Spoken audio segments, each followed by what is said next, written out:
Hello everyone, my name is Rochelle Innocent and I'm the founder and CEO of Project Purpose. Welcome to our channel.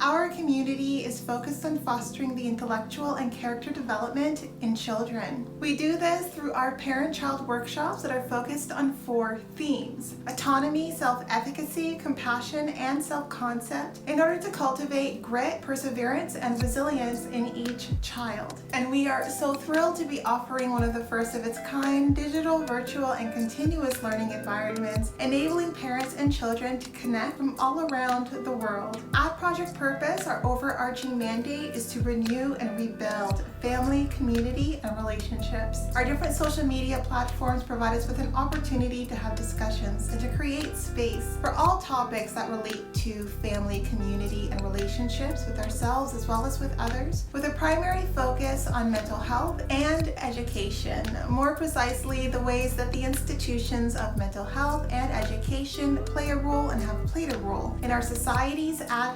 large. These discussions and debates provide us with an opportunity to think critically about what needs to change within these structures for us to live up to our bold slogans: support, protect, and empower each child through youth-focused development, better known as leadership in juvenescence. We recognize that in valuing our children's leadership potential, that this also translates as recreating and co-creating environments, both socially and politically, that will enable our children to thrive.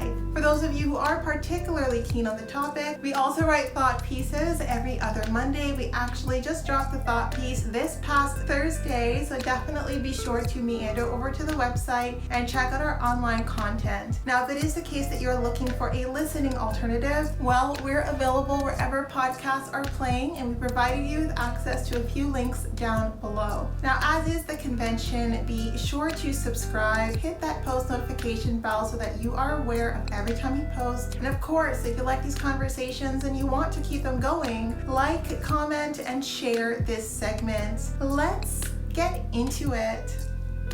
Allô les meufs et les mecs. Hello ladies and gentlemen, and welcome back to another segment here on Project Purpose. For those of you who are new, we cover topics that relate to mental health, mental wellness, and education on a week-by-week basis. And today's topic of discussion is mental wellness. And the conversation around mental wellness, I want to keep it fun and light and talk about getting out of your comfort zone. And I'm talking about it because it's something that I have to be really intentional about, because I am not someone who would ever define myself, or anyone would ever define me, as being very spontaneous. And so typically I have to be very intentional about thinking about the routines that I have established and kind of hardwired, and how I can kind of break those routines and step out of my comfort zone and do something different. And so I do this very intentionally, because it's not something that that's not something that I'm naturally very good at. But I think that it's really important to be very mindful and very intentional about stepping out of your comfort zone, especially catching yourself when you find yourself entering into a comfort zone area. And all of us love our creature comforts. I'm not different in that respect, but I've learned that if I have a growth mindset, if it is the case that I want to grow and that I want to develop, I need to not only be open-minded, I need to also be receptive to different ways of living and being and existing in this world around me. So it's not necessarily just about the external, it's also about the internal. And so a lot of us think about growth and expansion, we think about all of the things that we can learn and all of the things that we can explore and that we can do, but very rarely do we think about our own form and our own preference of orientation. And so I put a lot of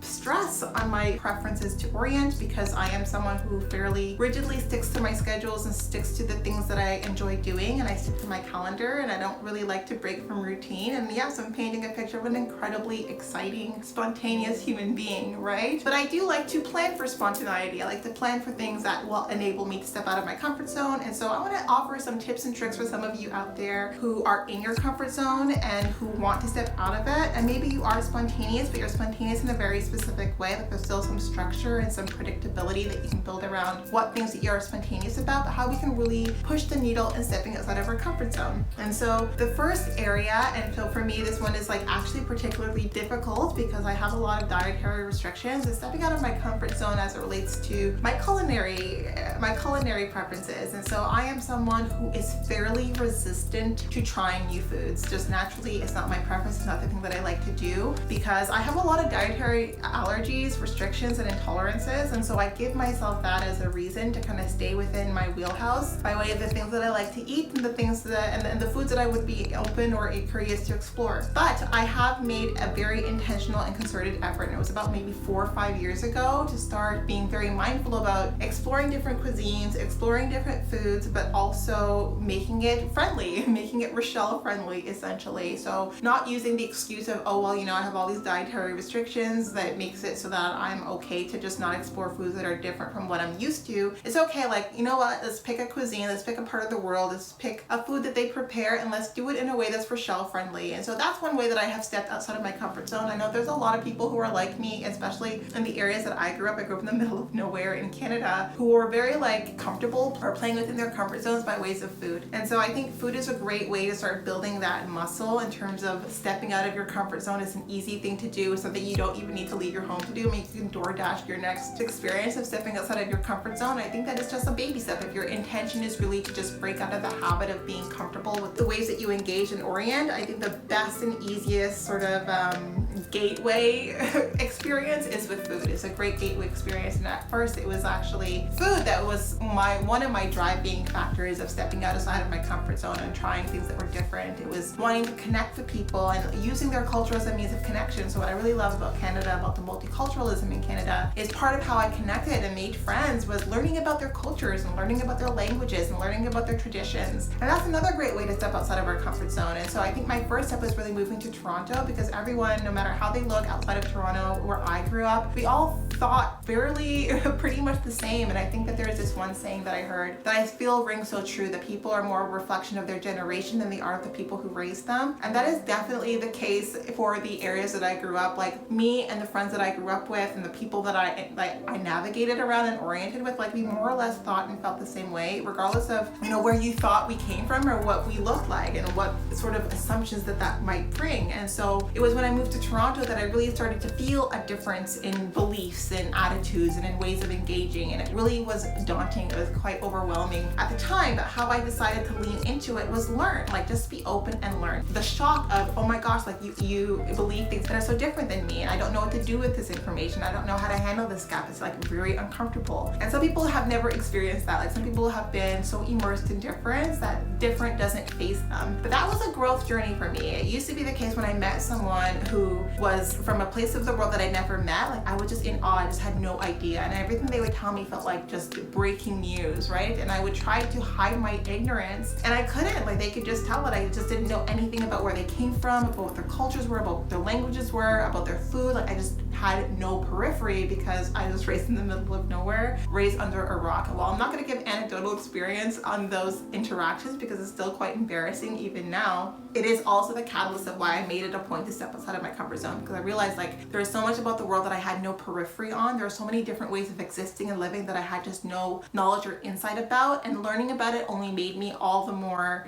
understanding, even towards myself. It just made me more empathic, more compassionate, and more cognizant of the fact that there are so many ways to live, breathe, exist in this world, and none of them are wrong. It's really about the spectrum of preference and deciding where you live on that spectrum, essentially. And I say none of them are wrong based on like humanitarian standards that we can all collectively agree on. So that's the second way. I think learning about people, making a point to find people who are very different from you by way of their culture, by way of their background, even the languages that they speak, and building a bridge, building connections with those individuals. I think that has enriched my life so much. It has been so enlightening and a huge factor in my own personal growth and evolution. And next but not least, and this one's a big one, is stepping outside of your environment. And this was big, and this of course for me also was baby steps, because I grew up in the middle of nowhere. So my first baby step was moving to Toronto, and I thought Toronto was like the epicenter of everything. And I had been to New York, but I was too young to really gauge the difference. But I had been to New York at the time.